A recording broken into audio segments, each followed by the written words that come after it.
Chapter 9. Groping in Darkness. It is proper at this point to introduce some history of the movements of Mickey O'Rooney after the separation between himself and his young friend. The latter, it will be remembered, left him sleeping upon the Apache blanket at the bottom of the cave while he, the lad, went off in pursuit of the wolf, which came so near leading him to destruction, but which in the end conducted him to freedom and safety. The Irishman slept for several hours longer, as soundly as if he lay in his own bed at home. He was sorely in need of sleep, and having convinced himself that there was no danger to be apprehended, he transferred all his anxiety over to his young friend, while he sailed off into the land of dreams. When he awoke and recalled where he was, he spoke to Fred, but receiving no reply, supposed he was asleep, and passed his hand about in quest of him. After groping several minutes in vacancy, he muttered, "Be the powers if he hasn't fell out of bed, as me brother Tom used to remark to the old gentleman after he'd kicked me out of the seam. The fall ain't far enough to hurt him seriously, but these laddies have a way of getting hurt where a man couldn't do it if he tried." After calling and searching farther, he struck a match and held it up. A transient glimpse was gained of an area of several hundred feet in which, it is needless to say, he saw nothing of his young friend. "Be the powers, but he's strayed away," added Mickey somewhat impatiently. "He thought there was something that it would pay to chase, and he's gone off, and of course will be lost." With a view to bringing him back, the Irishman called his name, whistled, and after a time fired his gun. The echoes were not so loud as when Fred had fired, but the racket was sufficient to make him confident it would reach the ears of the boy if he were not asleep or injured. Mickey, as will be seen, formed the right opinion of the action of his young friend, and hoped that he would be able to work his way back to camp, as they called it, without any mishap or assistance from him. "He thinks there's another door that opens into the sunshine, and that isn't locked, and if it is, he can pick the key. He may work away till he becomes weary, and then he'll be back here, and we'll have to contrive some other way. Or it may be that good luck will lead him to the opening for which he sighs. Heaven grant that the same may be the case." He waited and watched and hoped as the hours passed by, until he began to believe that something serious had happened to him. At intervals, he repeated his signals, but on no occasion was there anything like a response. It was an odd juxtaposition of events that at the very moment he uttered some of the calls, the despairing kid was doing the same thing, and although each strained his ears to the utmost, yet neither suspected the truth. The hours and the time passed on, until, happening to look up at the opening, Mickey saw the prepared blanket slowly descending, just as Fred looked upon it from the ridge. "I'm obliged to yez," he said in an undertone, "but I don't find myself in pressing need of the same. I have one here, but if ye insist on my taking that, I'll not quarrel with yez." He resolved that when it came down within his reach, he would cut the lasso and take it. But before it reached the ground, he had changed his mind. He knew what the intention of the Apaches was, but he was not deceived for an instant. "I'll not do anything at all," he muttered. "I'll not interfere where it's so difficult to decide upon me duty, as the old lady observed when the bear got her husband down. I'll let 'em think I'm asleep, and see what they'll do." And thus, as the reader already knows, the rolled-up blanket was lowered and raised again without molestation, almost grazing the upturned face of the Irishman as it did so. "And the next will be one of the spalpeens himself. Begorra, there he is this minute." Just as he anticipated, a short time after, the blanket began its descent, enfolding the form of one of the swarthy warriors, the Irishman at once detecting the ruse.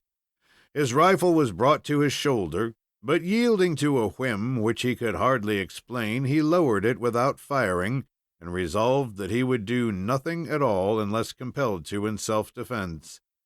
About this time, an idea began to dawn upon him that silence and inaction upon his part might do himself more good than the most vigorous defense.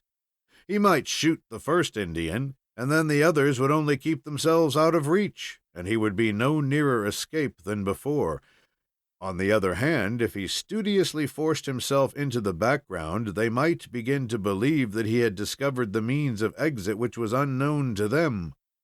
He had no fear of not being able to keep out of their way, where he had such abundant room, and where no light possibly could reach the interior and reveal his presence to 100 searchers. If they chose to attempt to carry torches, then he could pick them off at his own convenience. And so it came about that Mickey stood quietly by and permitted the whole 5 Apaches to slide down the rope like so many monkeys, while he raised no hand in any way of protest. Not knowing how many the party numbered, he could not conjecture how many were left when the 5 had come down, and the business stopped for the time, but he knew as a matter of course that they would not enter the cave without leaving reinforcements upon the surface. By the time the last man landed, Mickey had moved back to a point 100 yards away from where the group were gathered, where he was seated upon a large rock. "If any of 'em undertakes to flash a bull's-eye in me face, I can dodge down behind the seam," was the way in which the Irishman reasoned it. At such a time, and in such a place, the faculty of hearing was about the only one that could be counted upon, and sliding softly off the rock, Mickey applied his ear to the earth. If the Apaches were moving about, the noise made by their feet was so slight that he could not be certain whether they were actually branching out and groping for him, or whether they were the sounds produced by the natural shifting of the feet of a group of men standing together. Matters stood thus for some time, when the last Indian suddenly came through the opening and plumped down upon the ground below, his start on this journey being such that he was probably considerably shaken up by the involuntary trip. "You spalpeens must be more careful in coming downstairs," muttered Mickey, who supposed the whole thing was an accident, as in his own case. But it was not long before he heard the voice of Fred Munson calling from above, and as each word was distinctly heard, there was no room for any misunderstanding of the situation. The Irishman was literally dumbfounded. "Be the powers, if it isn't the most wonderful thing that ever happened," as Mrs. Murphy remarked when Tim came home sober one night. "That laddie, in hunting around, has struck upon some hole that leads out, and he's forgot, or else it was so hard to find his way back to me that he has gone round to that place and now hollers down at me. Begorra," added Mickey a moment later, "it must be that he shoved that spalpeen overboard, and there isn't anybody left up there in the way of Apaches but one, and he ain't an Apache, but a gentleman named Fred Munson. Here's to his health, and if this thing gets any more delightful, I'll have to give a whoop and a yell and strike up the Tipperary jig." The exultant fellow had hard work to keep his spirits under control when he fairly understood the brilliant exploit that had been performed by his young friend. "It is almost equal to my general course," he added, "but I must try and hold in till I can get the laddie by himself. Then I'll hammer him out of pure love, as you may say." Mickey managed to contain himself, but did not attempt to reply to the direct call which was made upon him. That, in one sense, would have been fatal, as it would have uncovered his position. The Irishman was quick-witted, and it occurred to him that the last incident which had happened at the entrance to the cave might be turned to good account. If he continued to remain in the background, the Apaches were likely to conclude that he, too, was beyond their reach. Thus matters stood until the signal was made to him, when he deemed it wise to make a cautious reply, merely to apprise the lad that he was there within call and understood the situation through and through. Mickey was very apprehensive when, some time after, he discovered that one of the Indians was ascending the rope. He was not so apprehensive when he came down again. The result of this repulse was much more decisive than Fred had supposed. The warriors seemed to suspect that they were throwing away time in attempting to outwit one who held such an immense advantage over them, and who was too wide awake to permit them to steal a march upon him.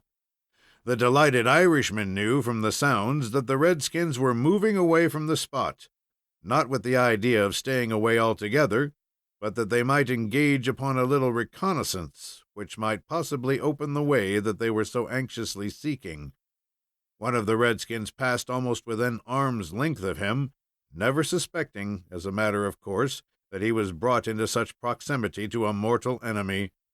Mickey only breathed until assured that there was quite a distance between him and the Apaches. "Now it begins to look as though there's a chance for me," he concluded, "and if me laddie will let down the lasso, I'll try the bootiful experiment of shinning up it, though I much fear me that it will be the same as a greased pole."